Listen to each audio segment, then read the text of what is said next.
Did you know the American electoral system is full of electoral losers, those being the majority of Americans who vote? Under our current system of plurality voting, we created a single winner voting system. This first past the post, or winner takes all system, has created an election in which candidates or parties with the most votes lose, creating a wasted vote problem within our elections. Our current system of voting has created a wasteful voting problem because when voters vote for a candidate who loses, their votes are not allocated to a different candidate who they might have preferred. Instead, they are basically thrown out and not gone anywhere. So, voters feel like they're throwing their votes in the trash rather than having an effect in the current election system. So, this has created voter turnout in elections.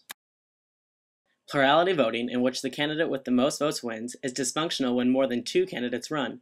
It promotes zero-sum politics that discourage new candidates, suppress new ideas, and encourage negative campaigns rather than inclusive efforts to build consensus. Plurality voting, as used in most American elections, does not meet these basic requirements for a fair election system that promotes cost-saving elections with wider participation. In the past decade alone, American national elections have consistently produced outcomes that were a poor expression of what the public asked for when they voted. In 1968, President Nixon was elected with only 43.4% of the vote, and in 1992, Clinton was elected with only 43.01% of the vote.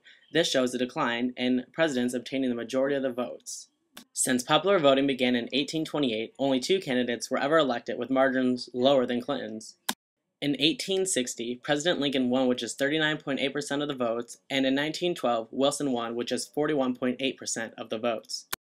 No president has been elected since 1988 with the support of a majority of those who voted. This represented the first time in American history that 3 consecutive elections have failed to produce a president who could win a majority. Minor party candidates, otherwise known as third-party candidates, have been capturing a measurable share of the votes. By mobilizing new voters who are loyal to the major parties and by collecting votes from traditional supporters of the two main parties, new political forces are making it difficult for winning candidates to claim majority support after an election. Independent candidates have attracted greater support by accounting for 1/3 of the total voter population. When voters begin to support more than two parties, our election rules may not only fail to produce clear winners, but they may also fail to produce winners supported by most voters. How do we become winners and prevent wasting votes?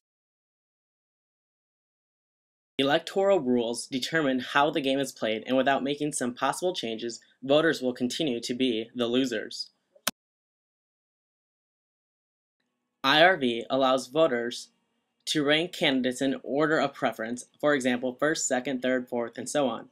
Voters have the option to rank as many or as few candidates as they wish, but can vote without fear that ranking less favorite candidates will harm the chances of their most preferred candidates. First choices are then tabulated, and if a candidate receives a majority of first choices, he or she is elected.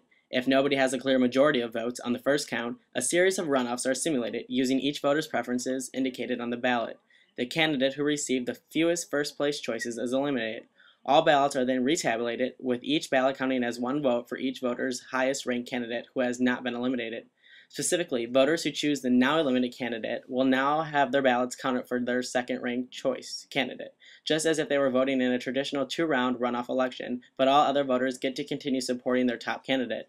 The weakest candidates are successfully eliminated, and their voters' ballots are redistributed to next choices until a candidate earns a majority of the votes. Instant runoff voting allows for better voter choice and wider voter participation by accommodating multiple candidates in single-seat races and alleviating the spoiler effect, which can result in undemocratic outcomes. Here is what an example IRV ballot would have looked like during the 2000 election with Bush and Gore running for presidential office. This ballot is different from the one used in traditional plurality elections because it allows the voter to indicate more than one preference in the race, rather than selecting one candidate for office. In the first column, the voter fills in the oval next to the candidate he or she most like to see win. The voter then has the option to fill in one or more of the remaining columns according to his or her preference, with the second most liked candidate marked in column 2, and so on. The voter in this example ranked Nader as the preferred choice as president, with Gore, Bush, and Buchanan following in preference from second favorite to least favorite. If no candidate gets over 50% in the first round, an instant runoff will take place. The candidates with the least first preference votes will be eliminated. If you gave your first preference to a candidate being eliminated, your second preference is used to specify your vote in the runoff count. This means your vote is not wasted if your preferred candidate is eliminated. It goes on to count in full towards electing the candidate you like second best. With no wasted votes, there can be no spoiler candidates. The voters' preferences are cast with the rest of the voters and tallied with the state's total. The state's total is counted, and if there is a majority, such as this one presented below, then no instant runoff is needed because Bush has already obtained the majority of votes with 51%. Then no runoff is needed. If there is no majority, such as the one below, then we go into an instant runoff.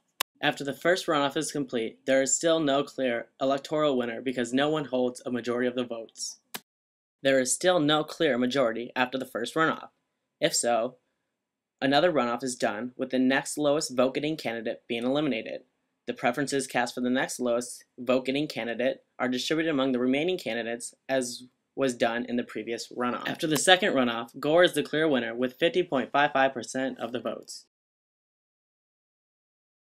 State and local governments, international governments, and colleges and universities have already adopted IRV voting. Another option is to reform the Electoral College with the National Popular Vote Plan. The purpose of NPV is to guarantee an election of the presidential candidate who receives the most popular votes in all 50 states and the District of Columbia. It creates an agreement among states to award all of their electoral votes collectively to the presidential candidate who wins the national popular vote once the participating states together hold a majority. As of April 2010, state legislators have introduced NPV in all 50 states and the District of Columbia. New Jersey, Hawaii, Maryland, Illinois, and Washington, which together possesses nearly a quarter of the total electoral votes necessary to trigger the agreement, have enacted NPV. It has been adopted by a total of 29 state legislative chambers in 19 states. Under NPV, the Electoral College would remain the actual institution that elects the president, but would play a secondary role to all important national popular vote. Currently, the Electoral College serves to ratify the separate popular votes of the 50 states and the District of Columbia, with 48 states awarding electoral votes to the electors associated with the winner of the popular vote in that state. Under NPV, the Electoral College would instead ratify the national popular vote by having participating states award votes to the electors associated with the state of the national popular vote winner. The night of the election, all eyes would be fixed on the national popular vote in all 50 states and the District of Columbia, not the artificial race to 270. Voters seeing the popular vote tally rise on election night would know that one of those votes was their own. They would know that the candidate with the most votes wins. In this way, everyone is an electoral winner and not a loser, because their vote would actually matter no matter which candidate they vote for. Their vote will not be just thrown away. The Electoral College allows a president to be elected when finishing second or even third in the national popular vote. So-called wrong winners became presidents. In 1824, John Quincy Adams defeated Andrew Jackson, creating the first election in which the winner of the popular vote did not become the president. In 1876, Rutherford B. Hayes defeated Samuel Tilden when Tilden had the popular vote by a margin of over 3%. In 1888, Benjamin Harris defeated Grover Cleveland with the Electoral College majority of 233 out of 401 votes. In 2000, George W. Bush defeated Al Gore with 271 to 266 of the Electoral College votes when Gore really had the popular vote by a margin of 0.5%. 1 out of every 12 presidential elections since the Civil War has experienced a wrong winner, and there were several additional close calls recently in 2004 with George W. Bush. Since 1984, every presidential race has been won by less than 10% of the national popular vote. In contrast, a majority of elections between 1952 and 1984 were won by margins greater than 10%.